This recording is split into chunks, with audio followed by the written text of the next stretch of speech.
They marched into America's hearts with laughter, innocence, and unforgettable charm.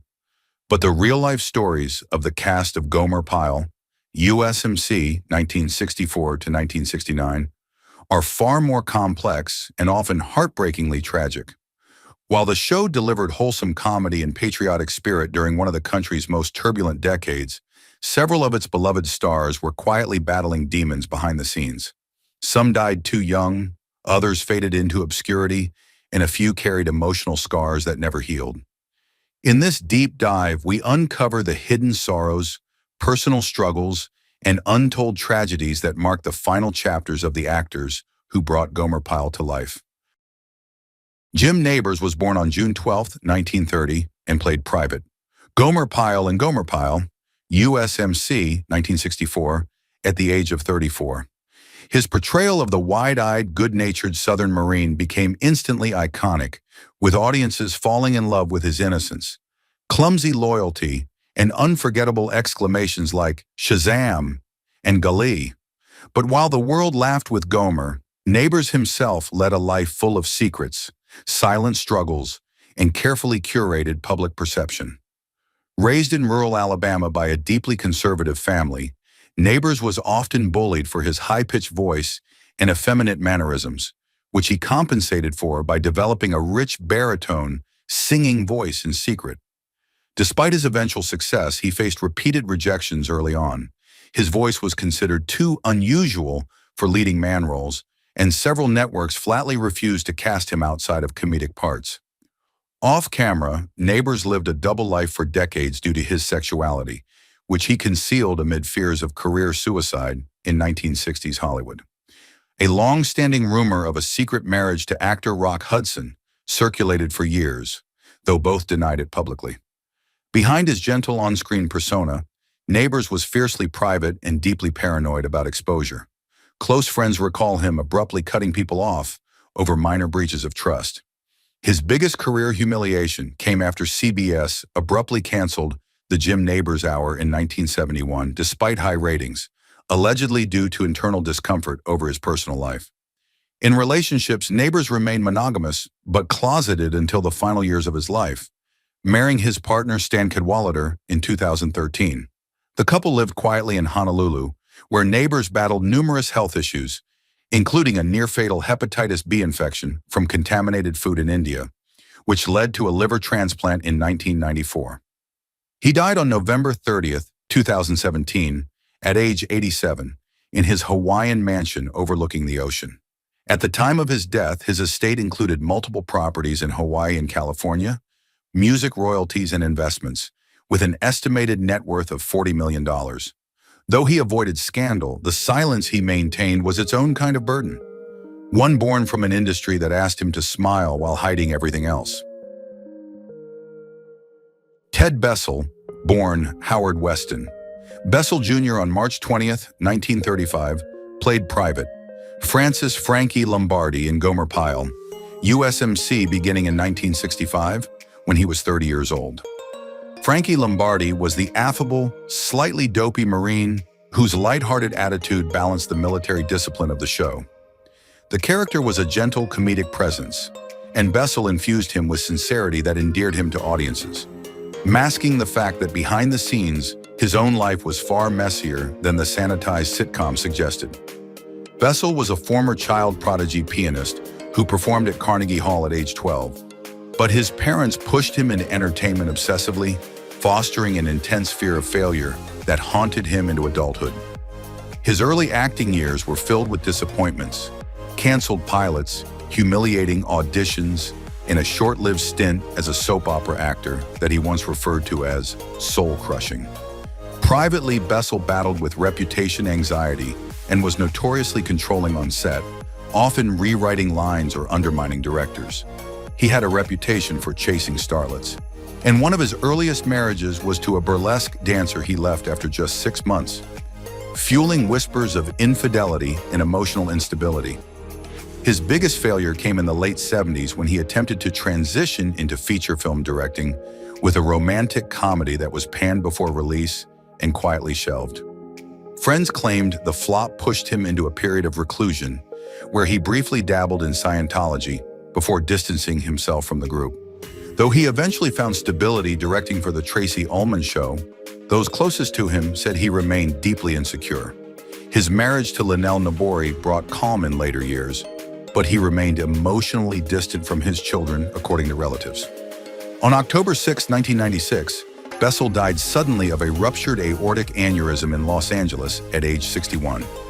His estate, worth around $5 million, included residuals from That Girl and directing royalties, though a portion reportedly disappeared through poor investments and hush settlements with former collaborators. Frank Sutton was born on October 23, 1923, and played Sergeant Vince Carter in Gomer Pyle, U.S.M.C. 1964, at the age of 41. As the loud, red-faced drill instructor constantly on the verge of a meltdown, Sutton's character was the perfect foil to Gomer's bumbling optimism, gruff on the surface but ultimately tender-hearted. His chemistry with Jim Nabors was electric, but few fans knew how much Sutton's own pain fueled his performance.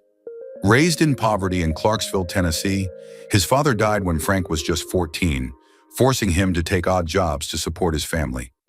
Sutton carried trauma from World War II, having served in the U.S. Army and fought in some of the bloodiest battles in the Pacific.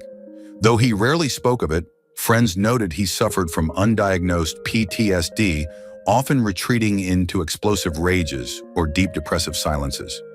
He trained as a Shakespearean actor and longed for dramatic roles, but was repeatedly typecast as loudmouth military men. Off-camera, Sutton was controlling and perfectionistic, known for berating directors who gave vague instructions. His biggest career disgrace came when he was fired from a touring stage production in 1969 after clashing with producers and storming off mid-performance. Sutton was married to writer Toby Eigler, but their relationship was strained by his volatility and relentless perfectionism. Their two children reportedly endured a rigid, emotionally distant father. Sutton's final years were consumed by regret over being boxed into a single role. He turned down a number of sitcom offers out of frustration with the typecasting, only to find his phone stopped ringing. On June 28, 1974, he died suddenly of a heart attack backstage in Shreveport, Louisiana, moments before going on stage. He was just 50 years old. At his death, his estate included modest real estate, life insurance, and residuals from Gomer Pyle, with an estimated net worth of $250,000. Alan Melvin, born February 18, 1923, took on the role of Sergeant Charlie Hacker in Gomer Pyle, U.S.M.C. in 1965 at the age of 42. Sergeant Hacker was the loud, scheming, and competitive foil to Sergeant Carter. His boisterous energy and endless one-upmanship added chaos and color to the series. Fans adored his exaggerated bravado, and Melvin's comedic timing was razor-sharp. But beyond the laughs, Melvin's life was far more complicated than his public image let on. Raised in Kansas City by a domineering father and a deeply religious mother, he grew up constantly trying to prove himself. Despite serving honorably in the U.S. Navy during World War II, he returned to an industry that dismissed him for years as too ethnic-looking or too gruff. He was rejected from multiple drama schools and worked as a nightclub bouncer while struggling to make ends meet. His early career was littered with bit parts and voice gigs, often uncredited. Though publicly scandal-free, Melvin had a sharp, no-nonsense reputation. Crew members described him as a dictator in a sitcom suit, and several animators who worked with him on voice roles said he was deeply controlling in the booth, sometimes walking out mid-session if things didn't go his way. His greatest career regret was turning down a lead role in a sitcom that later became a cultural phenomenon, Barney Miller, a choice that left him bitter for years. He reportedly carried resentment toward those who achieved more mainstream fame, especially fellow Brady Bunch actors, and privately called the show a circus of mediocrity. Despite a stable 6-decade-long marriage to Amalia Faustina Sestero, his children rarely entered the public eye. One reportedly became estranged after a family business conflict in the 1990s. Melvin died on January 17, 2008, in Los Angeles from cancer at age 84. His net worth at the time of death was modest, estimated between $1 to $2 million, built mostly from supporting roles and syndicated voice work. William Christopher was born on October 20th, 1932, and took on the role of Private Lester Hummel in Gomer Pyle, USMC in 1965 at age 33. Hummel was the soft-spoken underdog, sweet, anxious, and constantly trying to prove himself, a foil to Gomer's naive optimism.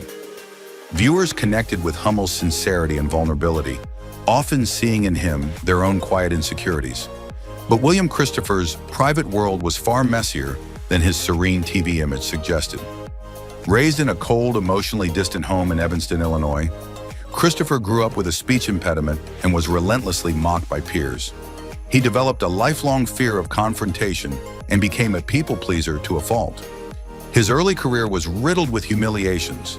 He was fired from a stage production for being too passive and was once blackballed from a regional theater circuit for allegedly storming off stage mid-performance, though insiders whispered the real reason involved a behind-the-scenes affair with a married producer. The lowest point of his career came when he was passed over for the lead in MASH. Despite being promised the part, he settled for the quieter role of Father Mulkey, which haunted him for years. Though his marriage to Barbara O'Connor was publicly stable, their private life was strained. Raising a son with autism drove them to the brink. Barbara reportedly left him briefly in the 80s after accusing him of checking out emotionally and becoming addicted to tranquilizers. His spiritual advocacy for autism was genuine, but also born from guilt over his emotional absenteeism. In his final decade, Christopher suffered quietly, battling cancer while distancing himself from former co-stars. He died on December 31st, 2016, in Pasadena, California, at the age of 84, from non-small cell lung carcinoma after an 18-month battle. His estate, primarily comprised of royalties, modest real estate and savings, was valued at $8 million. Yet friends claim most of it was left in trust for autism-related foundations, with little going to his surviving family. Hollywood eulogized him as a gentle soul, but few knew the darker shadows he carried till the end. Herman Fay was born on February 2nd, 1899, and appeared as Harry in Gomer Pyle, U.S.M.C. in 1966 at the age of 67. Though only a minor character, Harry stood out with his old-school vaudeville wit, exaggerated expressions, and quirky one-liners that echoed a bygone era of American comedy. In real life, Fay was the very embodiment of showbiz survival.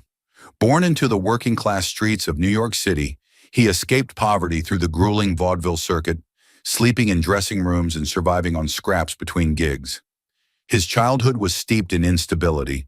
His father was an alcoholic, his mother vanished when he was 8, and Fay would later recount years of being shuffled between relatives, never truly having a home. His partnership with Phil Silvers in the 1940s made him a known comic foil, but behind the laughs was a man haunted by obscurity and terrified of irrelevance. He was repeatedly passed over for lead roles, and producers labeled him too old-timey for modern television.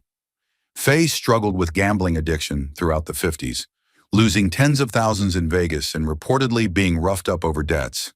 His greatest professional setback came when he was cut from the new Phil Silvers show mid-season after a backstage blow-up with a young producer who called his style outdated trash.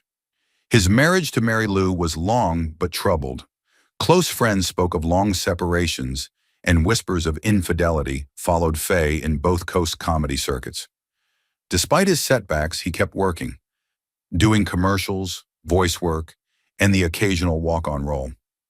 Fay's final years were spent in Las Vegas, where he gambled nightly and was known to tip waitresses with $100 bills, despite living in a modest rental.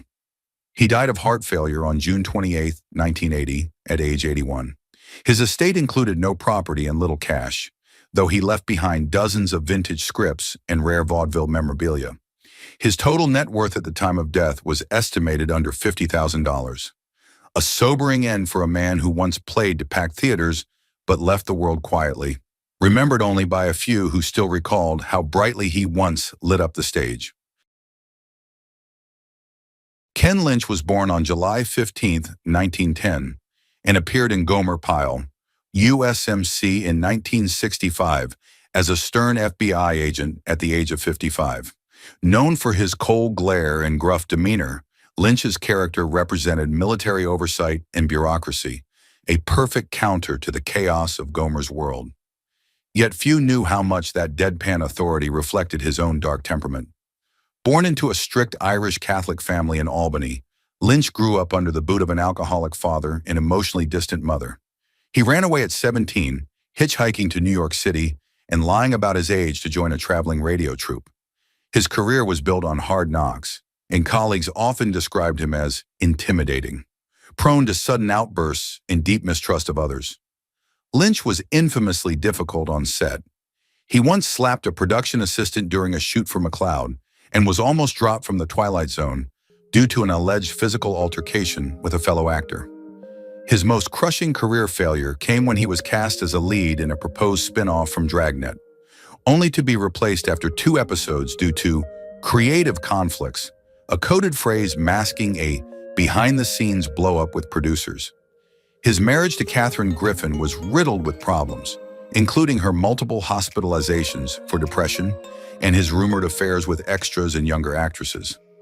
Despite having a son, Lynch rarely spoke of his family in public, and it's believed the two were estranged.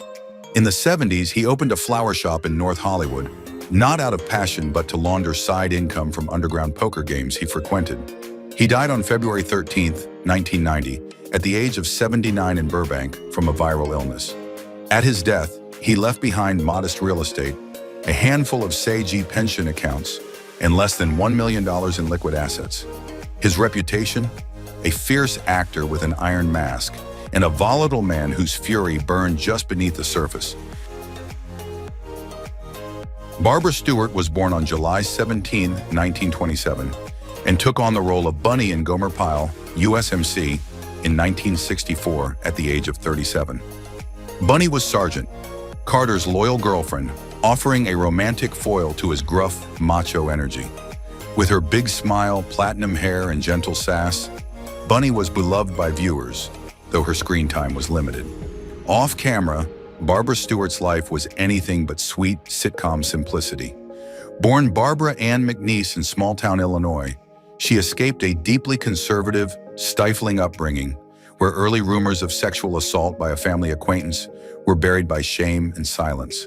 She reinvented herself as a showgirl in Las Vegas in her 20s, reportedly dating several mob-connected figures in the Rat Pack orbit before making her way to Hollywood. Despite a string of roles in B-movies and late-night variety shows, Stewart struggled to be taken seriously as an actress. Her short-lived marriage to actor Dick Gautier was described by friends as volatile, marked by emotional outbursts, financial instability, and long separations. In a little-known legal dispute, she once filed a restraining order against a former talent agent, accusing him of stalking and career sabotage. Stewart battled a host of medical issues in her later years, including a pulmonary embolism that left her hospitalized for 8 months and a debilitating stroke that ended her acting career. Despite these struggles, she remained fiercely private, declining interviews and distancing herself from former co-stars. Barbara Stewart died from complications of pneumonia on December 25, 2005, in St. George, Utah, at the age of 78. At the time of her death, she lived alone in a small apartment and relied on Social Security and union benefits. Though no official estimate was made public, her net worth was believed to be under $50,000. Her legacy is a haunting reminder of Hollywood's many bright talents who shone briefly, then were discarded, leaving only glimpses of their true selves behind the laugh tracks. Roy Stewart was born on July 17, 1927, and played Corporal Chuck Boyle in Gomer Pyle, USMC, starting in 1965 at the age of 38. His character was a soft-spoken, reliable Marine whose calm demeanor often diffused the chaos between Gomer's childlike optimism and Sergeant Carter's explosive frustration. To viewers, Chuck Boyle was the bridge of sanity in an otherwise comedic battlefield, a figure of understated loyalty. But Roy Stewart's real life held secrets and sorrows the public never saw. Raised in Depression-era New York by a single mother after his father vanished, Stewart grew up in poverty, often sleeping in shared rooms with extended family. He was bullied mercilessly for his slight build and speech impediment, a trauma that pushed him into acting as a form of emotional escape. Though he worked his way up through Broadway and nightclubs, he was repeatedly passed over for leading roles because of his refusal to publicly mask his sexuality. In an era of brutal homophobia in the industry, Stewart's long-term relationship with Claude Huber was hidden behind closed doors. Colleagues described him as meticulous to the point of obsession, and some claimed he was difficult to work with due to perfectionism that bordered on paranoia. His biggest professional humiliation came in the early 1970s, when he was fired last minute from a major sitcom pilot, allegedly because network executives found out he was gay. The psychological blow reportedly pushed Stewart into a quiet depression, retreating from mainstream Hollywood. He was never married, had no children, and maintained a tight inner circle that excluded most former collaborators. When his health declined in the 1990s, few industry peers even knew. He died of cancer on December 25, 2005, at the Motion Picture and Television Hospital in Woodland Hills, California, at the age of 78. His estate was modest, reportedly under $100,000, consisting mainly of residual checks and a small savings account. Though never publicly honored, Stewart remains a poignant example of how mid-century Hollywood buried the humanity of its artists beneath silence and shame. Tom Hatton was born on November 14, 1926, and played Captain Murdoch in Gomer Pyle, U.S.M.C. in 1964 at the age of 38. On screen, Murdoch was the epitome of military discipline, a rigid, no-nonsense officer who clashed with Gomer's bumbling innocence. His rare appearances were memorable, injecting a colder edge to the otherwise lighthearted sitcom. But behind the sunny facade of Tom Hatton, beloved children's TV host and local Los Angeles legend, was a life peppered with quiet contradictions and hidden struggles. Raised in a conservative Lutheran household in the rural plains of North Dakota, Hatton kept his homosexuality a secret for decades. The post-war entertainment industry was a landmine for LGBTQ+ performers, especially those working in children's programming. He maintained a confirmed bachelor status through most of his KTLA career, despite living with designer Peter Menefee for over 40 years. Whispers in Hollywood circles suggested studio execs had once threatened to pull the Popeye show if rumors of his sexuality ever became public. Professionally, his biggest heartbreak came when a planned national expansion of Family Film Festival was abruptly canceled due to internal politics at KTLA. The move devastated Hatton, who had poured years into the project. Though known for being cheerful on screen, insiders recalled his reclusive behavior off-set, frequently skipping industry functions and growing bitter toward the limited scope of his fame. He also struggled quietly with memory loss in his final decade, but refused to address it publicly. Hatton died on March 16, 2019, at the age of 92 in California. At the time of his death, his estate included his longtime Hollywood Hills home, personal memorabilia from decades of television, and royalties from syndicated programming. His net worth was estimated between $3 to $5 million, though his real legacy was a double life, one of public joy and private restraint, hidden behind a curtain of 1960s moral panic and silent endurance. Peter Hansen was born on December 5, 1921, and portrayed Lieutenant Colonel Van Pelt in Gomer Pyle, U.S.M.C. in 1964 at the age of 43. Van Pelt, a figure of stern composure and leadership, served as the steadying force amid the comic chaos of the barracks. The character resonated with audiences who appreciated Hansen's effortless command and the quiet strength he projected. Off-screen, however, Hansen's life bore far more intensity than most viewers could imagine. A decorated Marine Corps pilot in World War II, Hansen flew combat missions in the South Pacific and returned to the States carrying psychological scars that never fully healed. He rarely spoke of the bodies, the screams, the friends he lost, bearing the trauma under a polished Hollywood smile. Transitioning into acting in the late 1940s, he was initially cast for his all-American looks, but many directors found him emotionally stiff, and his career stalled in the 50s. He almost gave up acting entirely after being fired from a war film for allegedly being too cold on screen. His biggest professional failure came when he auditioned for the lead in Peyton Place, a role he believed was his, only to lose it to a younger actor due to studio politics. Bitter over the loss, he spiraled into a quiet depression and began drinking heavily, a fact largely hidden from the public. His marriage to Florence Elizabeth Moe was loving but strained by long absences, financial disputes, and his inability to fully open up emotionally. After her death in 1993, Hansen became increasingly reclusive, turning down interviews and living alone for stretches, despite having companion Barbara Wenzel by his side. He suffered from heart disease and mild dementia in his final years, though he refused assisted living. Hansen died on April 9, 2017, in Tarzana, California, at the age of 95. His estate included a modest home, residuals from General Hospital, and vintage war memorabilia, placing his net worth at approximately $5 million. A war hero, TV icon, and quiet sufferer, Hansen's story is a reminder that sometimes the strongest men are the ones carrying the heaviest burdens in silence. Herb Vigran was born on June 5, 1910, and appeared in Gomer Pyle, U.S.M.C. in 1966 as a waiter at age 56. His on-screen presence was instantly recognizable.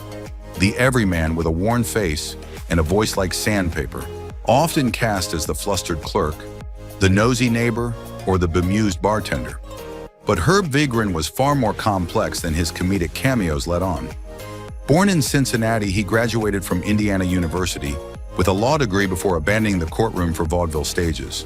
His shift to Hollywood was hard-won. He spent years hustling voiceover work on radio before being taken seriously by film studios. Though outwardly amiable, Vigran was known behind closed doors as sharp-tongued, fiercely critical of actors he saw as coasting on looks rather than talent.